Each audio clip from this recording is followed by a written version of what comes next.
한 주간도 우리 성도님들 평안하셨습니까? 네. 자, 오늘 저희들 또 함께 말씀을 나누기에 앞서서 인사를 나누도록 하겠습니다. 인사하겠습니다. 하늘까지 함께 갑시다. 네. 하늘까지 함께 갑시다. 옆에 분하고도 인사하겠습니다. 하늘까지 함께 갑시다. 네.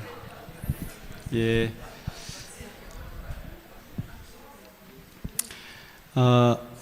저희가 예배를 시작하고 나서 우리 김순예 집사님의 사랑하시는 아드님과 자부님 그리고 손자 이렇게 함께 오셨습니다. 예, 오늘 발걸음이 우리 모든 가족들에게 하나님께서 내려주시는 넘치는 복된 그런 발걸음 되시기를 바라겠습니다. 예. 예, 오늘 저는 아들을 버린 아버지의 사랑, 아들을 버린 아버지의 사랑이라고 하는 제목으로 하나님의 말씀을 증거하도록 하겠습니다. 우리가 교회 다니지 않더라도 너무나도 잘 아는 성경절인데요, 우리 다 같이 함께 요한복음 3장 16절을 암송해 보도록 하겠습니다. 시작. 하나님이 세상을 이처럼 사랑하사 독생자를 주셨으니 너는 저를 믿는 자마다 멸망치 않고 영생을 얻게 하려 하심이니라. 아멘. 예, 저는 텔레비전을 거의 안 본다고 해도 과언이 아닐 것입니다. 근데 보면은 자주 보게 되는 것이 다큐멘터리입니다. 특별히 이 동물들을 다룬 다큐멘터리를 좋아합니다.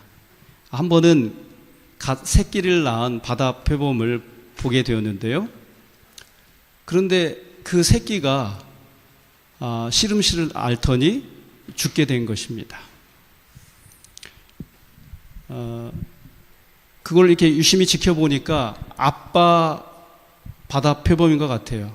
근데 엄마 바다 표범을 그 죽은 새끼로부터 떼내가지고 바닷가 쪽으로 이렇게 자꾸 몰아가는 것입니다. 그런데 그걸 보다가 깜짝 놀랐어요. 엄마 바다 표범이 가던 발걸음을 멈추고 죽은 새끼 쪽을 향하여 뒤돌아보는 것입니다. 왠지 그것을 보면서 가슴이 정말 뭉클했습니다. 제가 대학교 아마 겨울 방학이었던 것 같아요.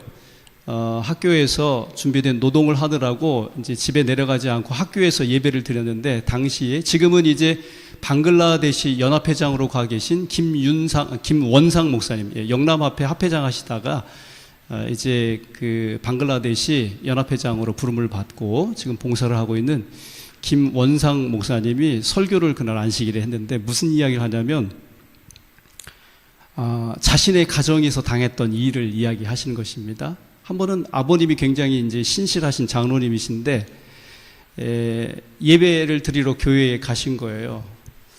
근데 예배를 마치고 났는데 누가 그러더래요. 저기 장로님 댁 불났다고. 그래가지고 이제 달려와 보니까 정말 옛날에는 대부분 집이 다 초가집이잖아요.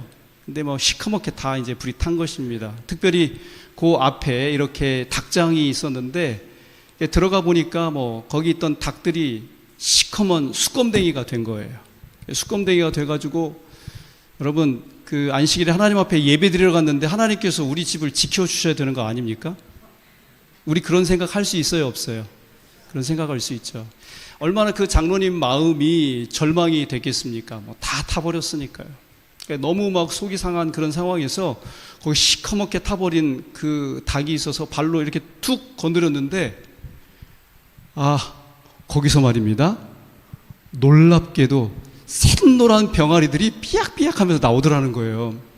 근데 그때 그 병아리들을 보면서 이 장로님이 마음에 굉장한 위로와 하늘의 격려를 받았다는 것이에요. 정말 절망스럽기 그지없었는데 그 병아리들을 보면서 그 미물인 그 닭도 말이에요, 자기 새끼를 살리겠다고 그 뜨거운 불길 가운데서 끌어안고 자기는 타 죽을지언정 새끼는 살리더라고 하는 것이죠.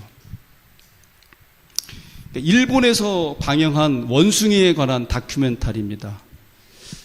미토라고 하는 할머니가 이 영상의 주인공이셨는데 이분은 원래 초등학교 선생님이셨대요.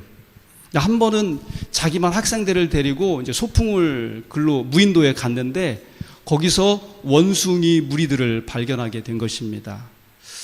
그래서 그때로부터 시작해서 계속해서 그 무인도를 이렇게 출입하면서 사진을 찍고 영상을 찍어서 그 원숭이 무리들을 관찰을 한 것입니다.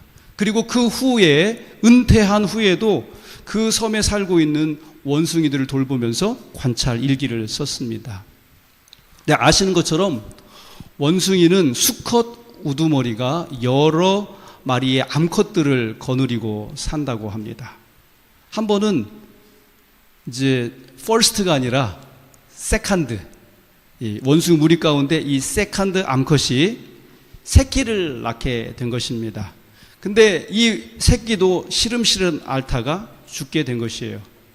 새끼가 죽었으니까 어떻게 해야 됩니까? 버려야죠. 근데 이 어미는 그 죽은 새끼를 계속 품에 안고 다닌 것입니다.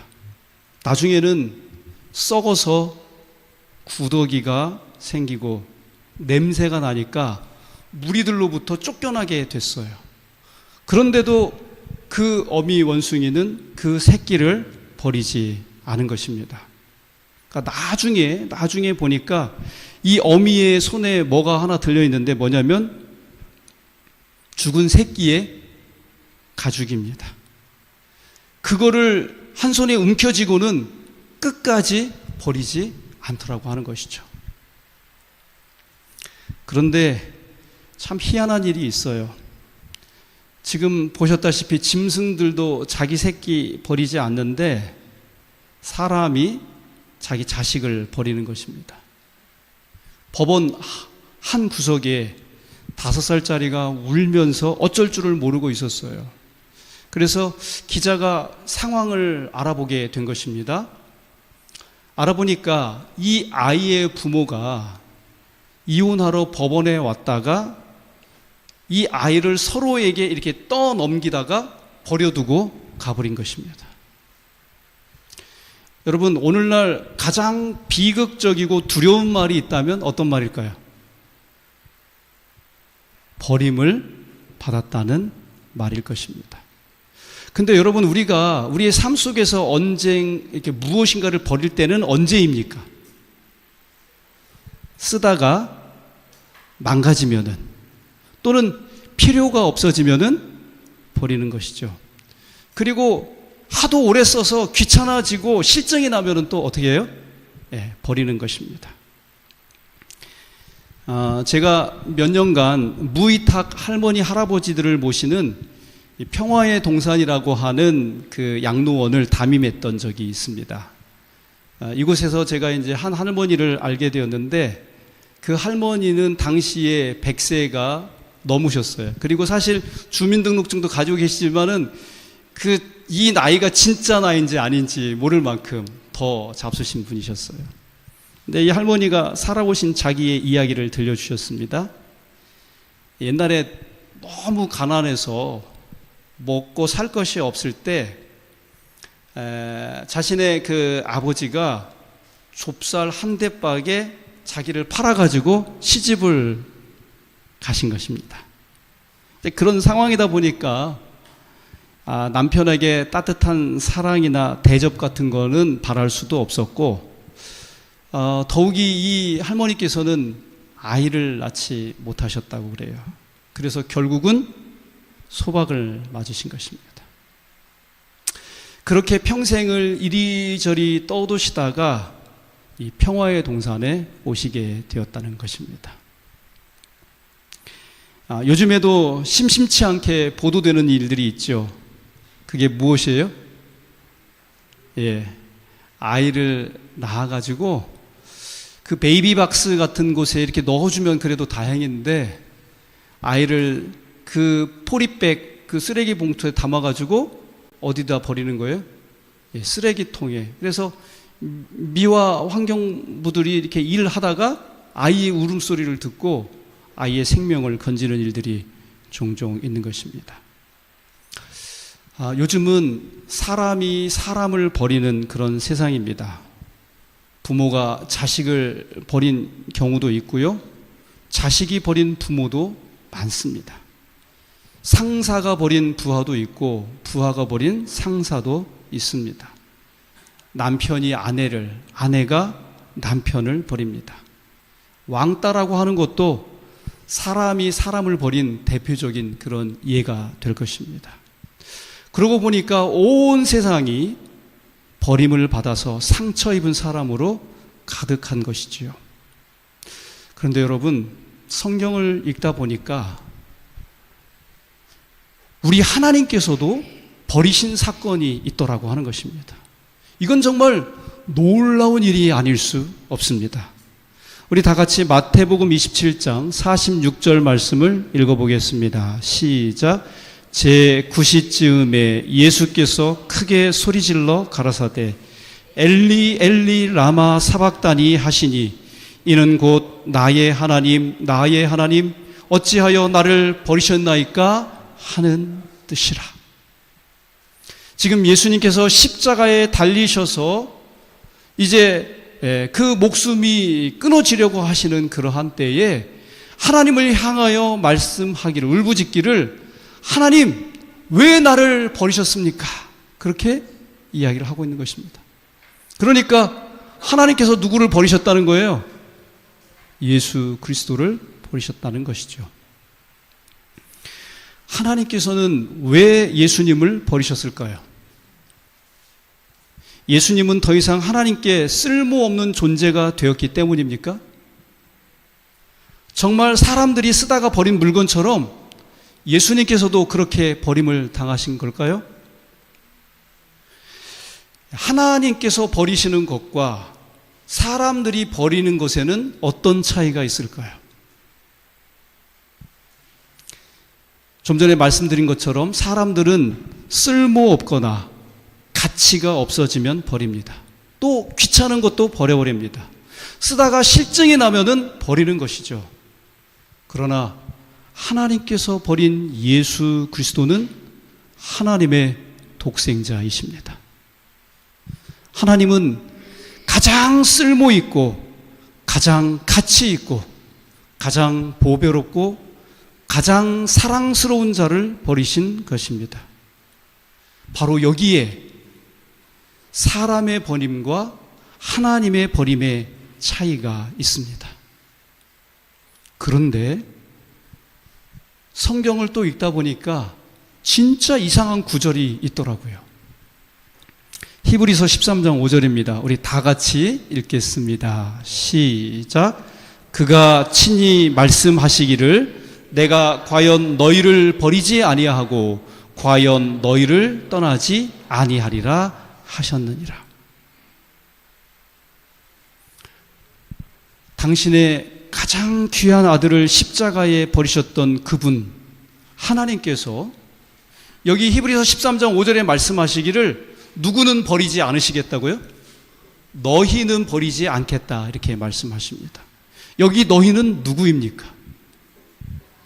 너희는 어떤 상태에 있는 사람들입니까?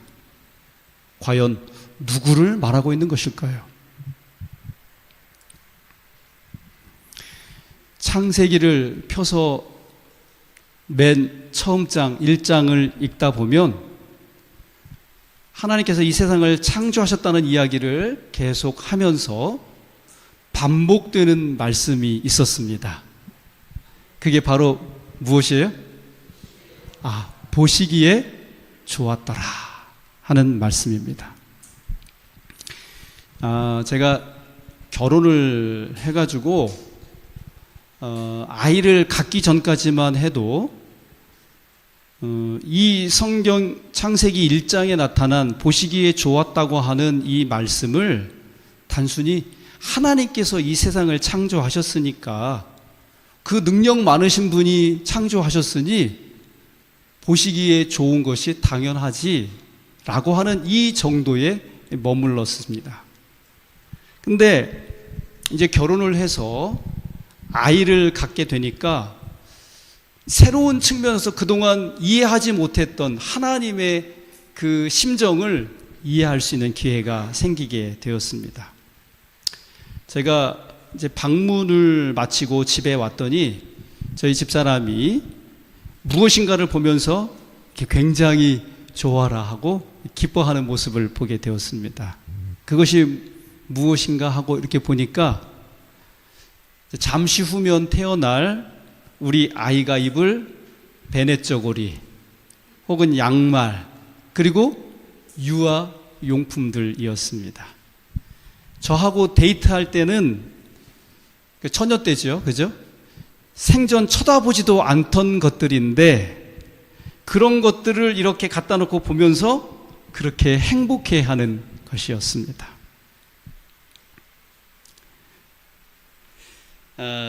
그러니까 여기 하나님께서 보시기에 좋았더라라고 하는 그 말씀은 어떤 말씀이에요?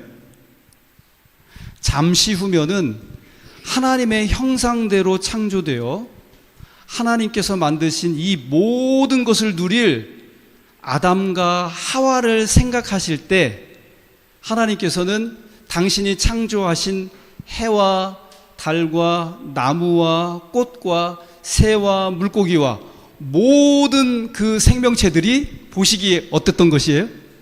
좋았던 것입니다. 여러분, 아담이 하나님께로부터 창조함을 받고 눈을 떴을 때 제일 먼저 마주했던 것이 무엇일까요? 하나님께서 아담의 코에 생기를 부어 넣으셨을 때 이제 그 생명을 가지게 된 아담이 눈을 딱 이렇게 떴을 거 아니에요. 아담이 제일 먼저 본 것은 무엇일까요? 온통 사랑으로 가득 찬 하나님의 눈과 마주쳤을 거라고 하는 것이죠. 그때 아담이 행복했을까요? 너무나도 행복했을 것입니다. 그 후로 하나님과 아담 사이에는 어떤 불행이나 의심의 구름도 끼어들 틈이 없는 너무나도 행복한 그런 관계를 유지하며 살았을 것입니다. 그런데 그러던 어느 날 하나님과 이 순진무구한 부부 사이에 심각한 문제가 발생하게 되었습니다. 그 치명적인 문제에 대해서 창세기 3장 7절로 8절이 다음과 같이 이야기를 해주고 있습니다. 이에 그들의 눈이 밝아 자기들의 몸이 벗은 줄을 알고 무화과 나무 잎을 엮어 치마를 하였더라. 그들이 날이 서늘할 때에 동산에 거니시는 여호와 하나님의 음성을 듣고 아담과 그 아내가 여호와의 낯을 피하여 동산 나무 사이에 숨은지라. 여러분, 그렇게 좋았던 하나님, 함께 있으면 행복해했던 그들이 왜 하나님을 피하고 숨은 것입니까? 왜 이렇게 된 것이죠? 무엇이 잘못된 것입니까? 하나님께서는 동산 중앙에 생명나무와 선악을 알게 하는 나무를 두셨습니다. 그리고 선악을 알게 하는 나무의 실과는 먹지 말라고 명령해 주셨습니다. 그런데 뱀의 유혹에 넘어간 하와로 인해서 아담까지 그 실과를 먹게 되었던 것이죠. 그 한 번의 불순종이 하나님과의 사랑의 관계를 깨뜨려 버렸고 함께 있으면 너무나도 행복했던 그 사이를 너무나도 어색한 이상한 그런 관계로 만들게 되었던 것입니다. 제가 대학교 2학년 때였습니다. 그 공중전도라고 하는 그런 실습 과목이 있어서 학교 근처에 있었던 공릉동 교회에서 이 전도회를 실습하게 되었습니다. 근데 그 전도회를 마친 후에 그 교회의 담임 목사님이셨던 김진택 목사님께서 경포대 여행을 시켜주셨습니다. 그런데 그 경포대에 가려면 이렇게 경사가 심하고 구불구불한 어디를 지나가야 돼요? 한계령을 지나가야 됩니다. 여행을 마치고 다시 그 언덕길을 지날 때 저녁 시간이 되어서 저희가 식사를 준비해야 했어요. 뭐 당신은 뭐 이렇게 식당에서 하는 음식을 저희가 사 먹는 것이 아니라 저희가 뭐 이렇게 준비해 간 그런 음식들을 솥 가지고 해가지고 불을 떼가지고 이렇게 밥을 해 먹곤 했는데, 그러려면 식사 준비를 위해서 주차를 해야 하잖아요. 길 옆에 흙더미가 이렇게 산처럼 쌓여 있더라고요. 그리고 공터가 좀 있었습니다. 그래서 제가 그곳에 주차하자고 목사님께 말씀을 드렸어요. 그랬더니 목사님이 그건 절대로 거기다가 주차해서는 안 된다는 것입니다. 그러면서 그때 하나를 배웠는데, 혹시나 그 한계령의 그 긴 내리막길을 내려오다가 브레이크가 파열되거나 통대가 되지 않는 큰 차량이 더 큰 사고, 낭떠러지를 이렇게 떨어지는 그런 더 큰 사고를 막기 위해서 그 흙더미에 어떻게 해요? 들이박도록 그렇게 그런 안전조치로 그게 준비가 되어 있었던 것입니다. 여러분, 죄라고 하는 것이 우리가 사는 이 지구성에 침입한 이후에 이 사람의 마음에도 자동차가 고장난 것과 같은 어떤 그런 변질, 어떤 변화가 있었다고 하는 것입니다. 근데 그 변화에 대해서 로마서 7장 19절에는 이렇게 이야기를 해주고 있습니다. 다 같이 읽겠습니다. 시작. 내가 원하는 바 선은 하지 아니하고 도리어 원치 아니하는 바 악은 행하도다. 그러니까 한마디로 사람이 원하는 대로 움직여지지 않는다고 하는 것입니다. 통제가 되지 않는다는 것이죠. 이렇게 브레이크를 밟으면 속도가 줄여야 하는데 아무리 밟아도 차가 멈추지 않는 것과 같은 것입니다. 기계로 말하면 고장난 것이고 사람의 건강으로 말하면 병이 난 것입니다. 제가 목회를 하던 첫 교회, 월평동 교회에서 한 분이 풍으로 쓰러지시게 됐어요. 방문을 가서 그분의 모습을 바라보고 있으면 정말 얼마나 딱한지 모르겠습니다. 왼쪽 팔다리를 자신의 마음대로 움직이실 수가 없는 것입니다. 그래서 이렇게 같이 앉아 있으면 성한 손으로 병든 손과 다리를 이렇게 끌어다가 있어야 할 위치에다가 이렇게 갖다 놓는 그런 모습을 보게 된 것입니다. 그러니까 이와 같이 죄가 인간의 마음 속에 들어온 이후로 사람은 자신이 원하는 것을 자신의 마음대로 할 수 없는 그런 마비 상태에 빠지게 된 것입니다. 그러니까 사람, 곧 나의 문제는 무엇인가? 마음이 고장이 났다는 것입니다. 하나님께서 처음 우리를 창조하셨을 때는 사랑밖에 모르던 그런 사람들이 싸우고 미워하고 질투하고 죽이고 전쟁을 하게 된 것이죠. 이타적이고 다른 사람을 생각할 줄 알던 사람들이 누구밖에는? 자기밖에는 모르는 그런 아주 이기적인 그런 존재로 변질이 된 것입니다.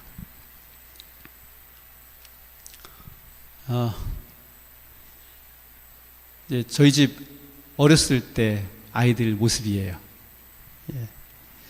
그 하영이하고 도영인데요.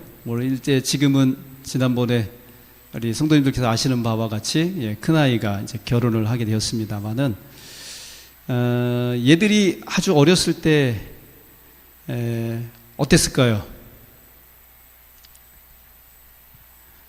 지금은 뭐 이제 커서 사이좋게 잘 지냅니다만은 어릴 때는 이 둘이 엄청 싸우고 말도 안 듣고 그래서 제가 저희 집 아이들을 이렇게 바라보면서 속이 부글부글 끓었던 때가 한두 번이 아니에요.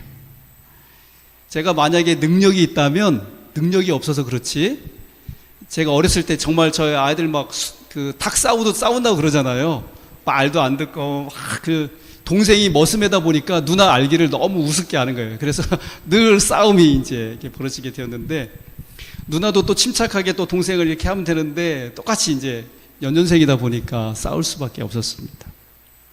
근데 제가 좀 전에 말씀드린 것처럼 능력이 없어서 그렇지, 지우개로 지울 수만 있다면 싹 지우고 더 이쁘고 더 좋은 걸로 다시 하나 나왔으면 좋겠다, 이런 생각을 가져봤어요. 여러분, 우리 성도님들께서는 자녀들을 키우면서 그런 생각 안 해보셨습니까? 자녀들이 속색이고 말 안 듣고 막 그럴 때 그런 생각 안 해보셨어요? 해보셨어요? 안 해보셨어요? 역시 우리 서천교회 성도님들은 훌륭하신 분들이십니다. 그러면 하나님께서도 문제가 생긴 나를 이렇게 싹 지우고 다시 하나 만드시면 되는데 왜 그냥 내버려 두셨을까요?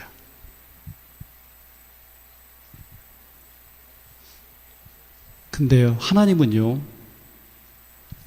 그렇게 하실 수 있는 능력이 있으신데도 왜 그냥 내버려 두셨느냐 하는 것입니다. 문제가 생기고 죄를 지어서 타락하고 우주의 걱정거리가 됐으면 하나님이 싹 지우시고 다시 하나 만드시면 되잖아요. 그런데 그렇게 하실 수 있는 능력을 가지셨음에도 불구하고 왜 하나님께서는 그렇게 하지 않으셨을까요? 하나님은요, 그런 계산을 하실 줄을 모르십니다. 아니, 하나님은 그런 계산이 안 되시는 분이 있습니다.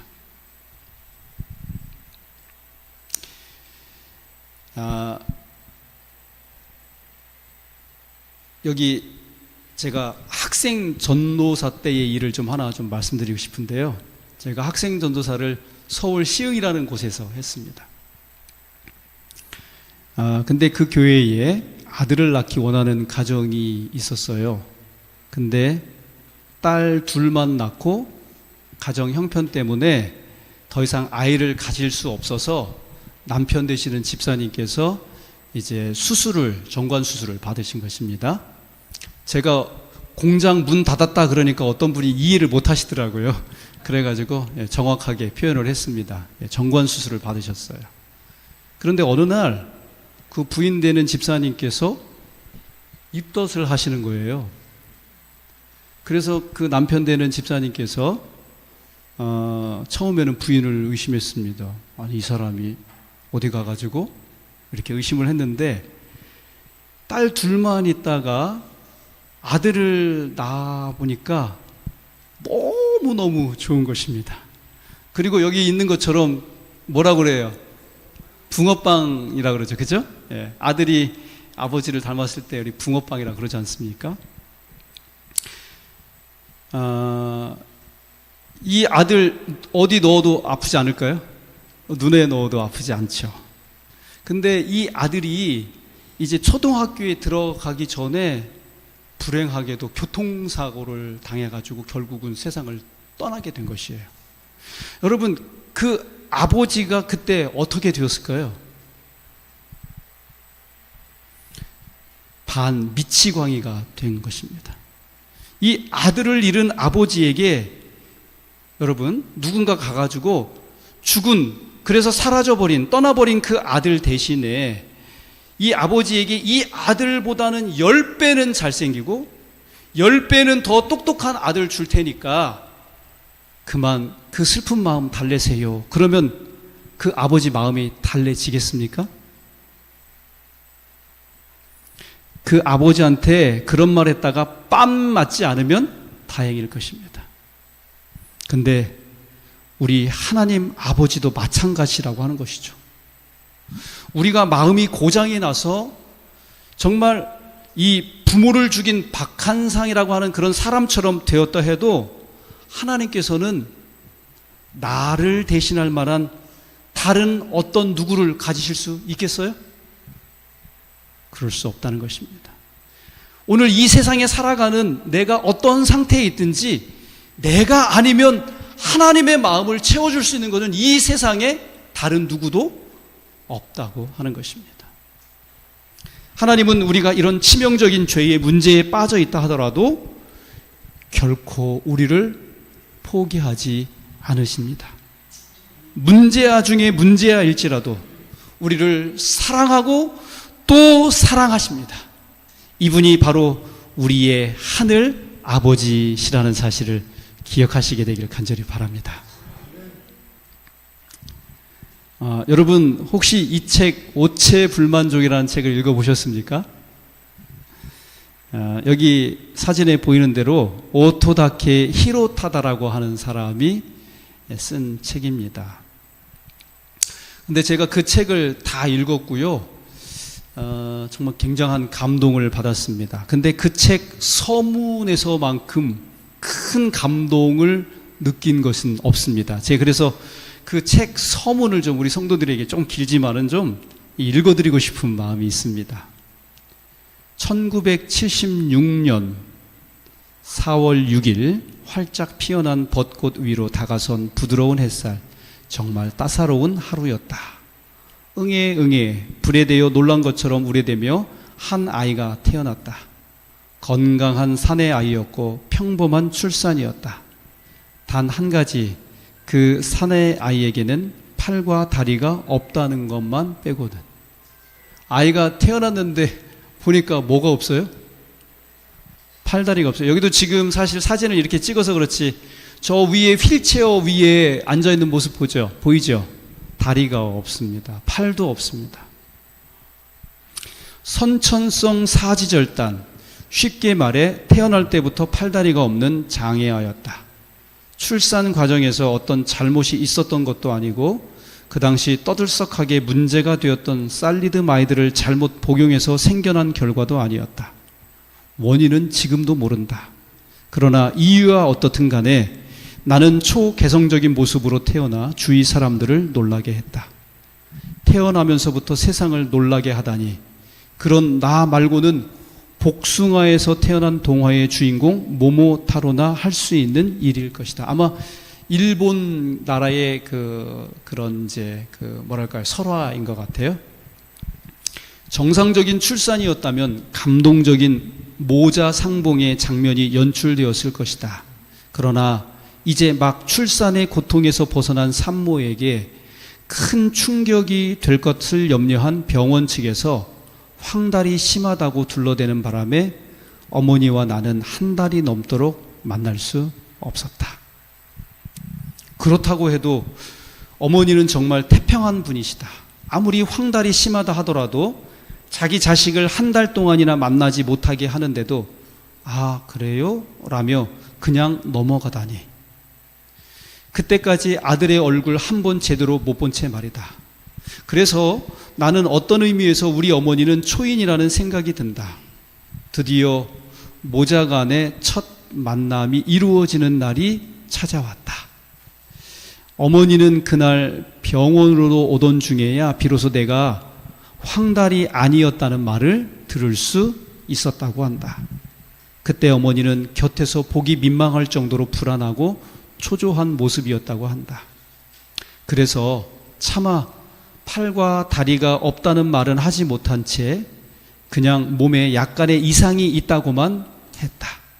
일단은 직접 만나보게 한 후에 사태를 수습하자는 생각에서였다.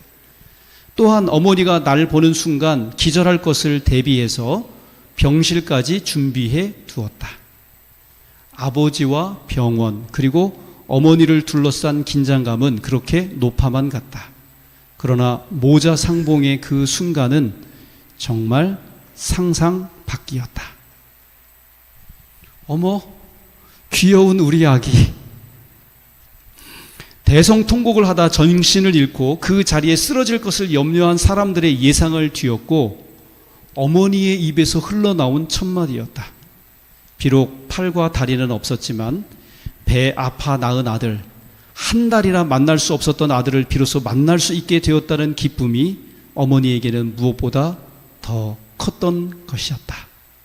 이렇게 성공적인 모자간의 첫 대면은 곁에서 바라보았던 사람들의 감동, 그 이상으로 내게는 큰 의미가 있다.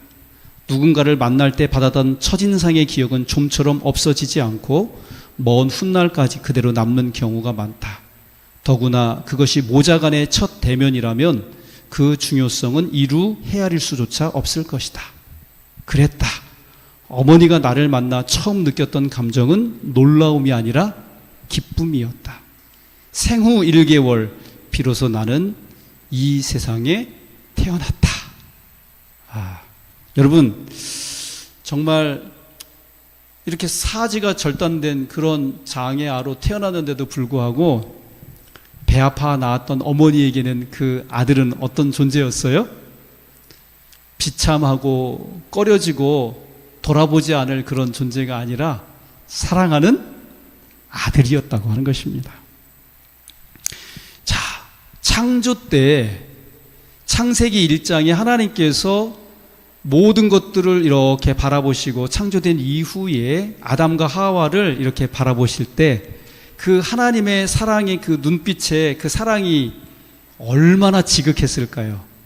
그때 사랑을 100이라고 한다면 그 이후 타락해가지고 4,000년을 지낸 이후에 예수님이 이 세상에 오셔서 한 이름 없는 산에서 자기가 설교를 하시려고 하는데 많은 사람들이 예수님을 향해서 이 산으로 올라옵니다. 그때 그 죄로 말미암아 타락하고 연약해지고 정말 영적으로 볼 때 볼품 없어진 그 사람들을 지금 이렇게 바라보시는 예수님의 그 눈. 여러분, 이 두 부분을 한번 상상을 해보시죠. 여러분의 생각에는 어느 쪽에 더 많은 사랑이 담겨 있을 것 같다는 생각을 하시게 됩니까? 창조 때예요? 아니면 타락한 후 4,000년이 지난 한 이름 없는 산에서 예수님이 사람들을 바라보실 때입니까? 어느 때라고 생각하세요?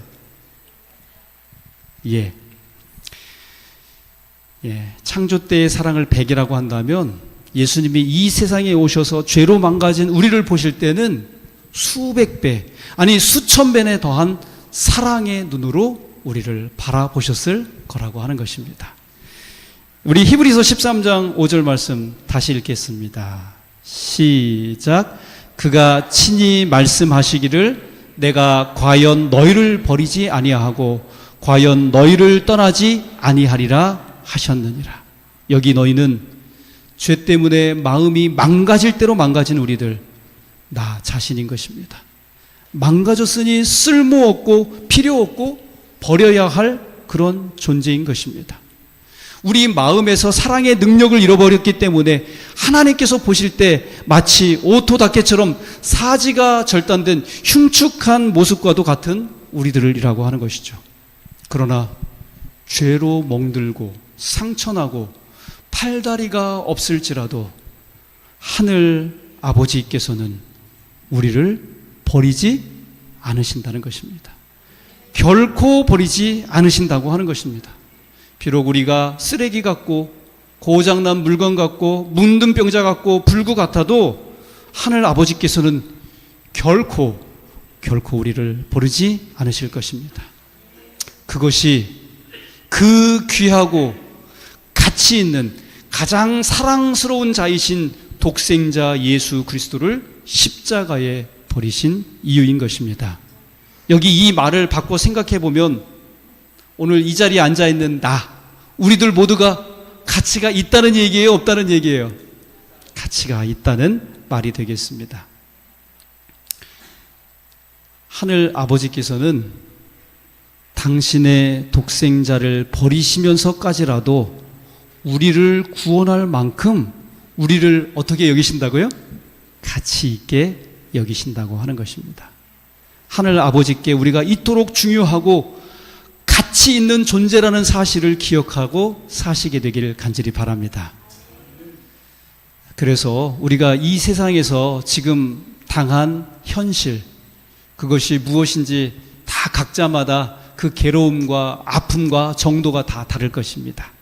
그러나 우리를 사랑하시는 그 하나님을 우리의 아버지로 모시고 산다면 그래도 이 힘든 세상 우리가 이겨내면서 살 수 있지 않겠습니까?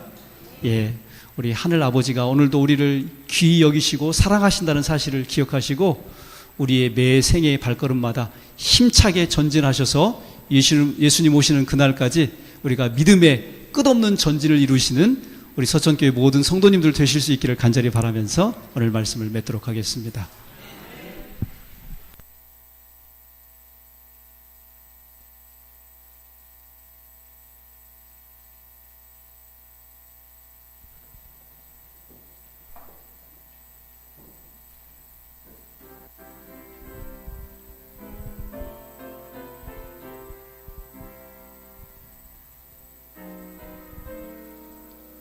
(162장입니다)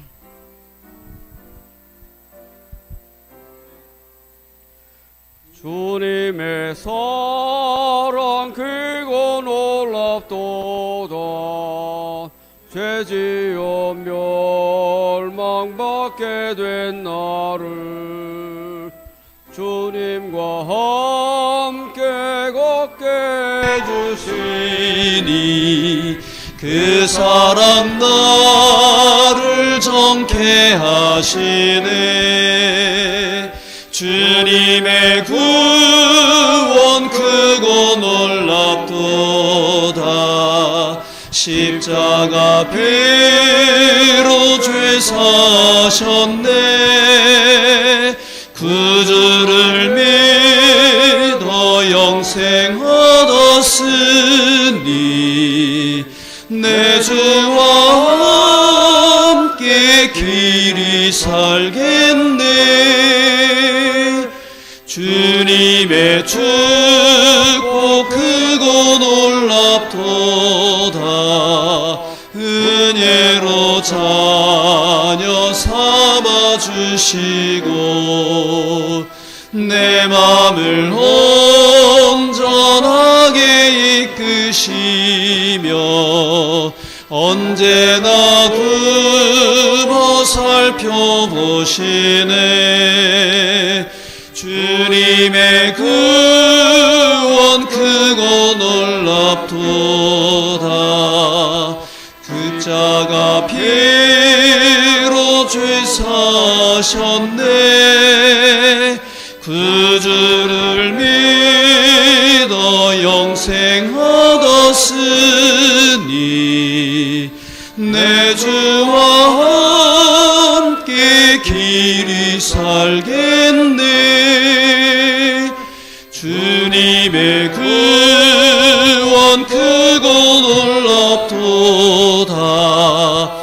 주님의 말씀 귀히 듣고서 그 뜻을 따라 행하는 자마다 영원한 생명 모두 얻었네. 주님의 구원 크고 놀랍도다. 십자가 피로 죄 사셨네. 구주를 믿어 영생 얻었으니 내 주와 함께 길이 살겠네. 사랑의 하늘 아버지, 우리를 주의 자녀 삼으시고 우리를 절대 포기하지 않으시니 그 은혜와 사랑을 인하여 감사를 드립니다. 오늘 하늘에 가장 소중하고 가장 가치 있는 독생자 예수 그리스도를 이 땅에 보내셔서 우리 대신 십자가에 그 사랑하는 아들을 버리셨던 하나님의 참된 그 이유와 목적을 오늘 새삼 다시 깨닫게 되었습니다. 우리 하나님의 사랑을 저희들이 멸시하지 않게 하여 주옵시고 가벼이 여기지 않게 하여 주시옵소서. 오늘 이제 우리가 어떠한 형편과 처지에 있든지 주의 사랑하는 자녀로 살기를 원하오니 이 결심 허물어지지 않도록 우리를 붙들어 주시고 저 천성 하늘까지 인도하여 주시옵소서. 우리 모든 서천교회 성도들을 한 사람 한 사람 손을 붙잡고 하늘까지 인도하여 주시옵기를 간절히 바라올 때에 사랑이신 예수님 귀하신 이름으로 기도합니다. 아멘.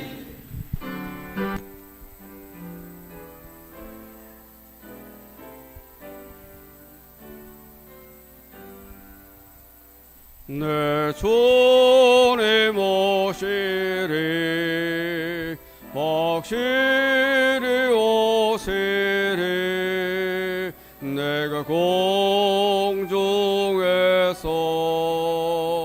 주를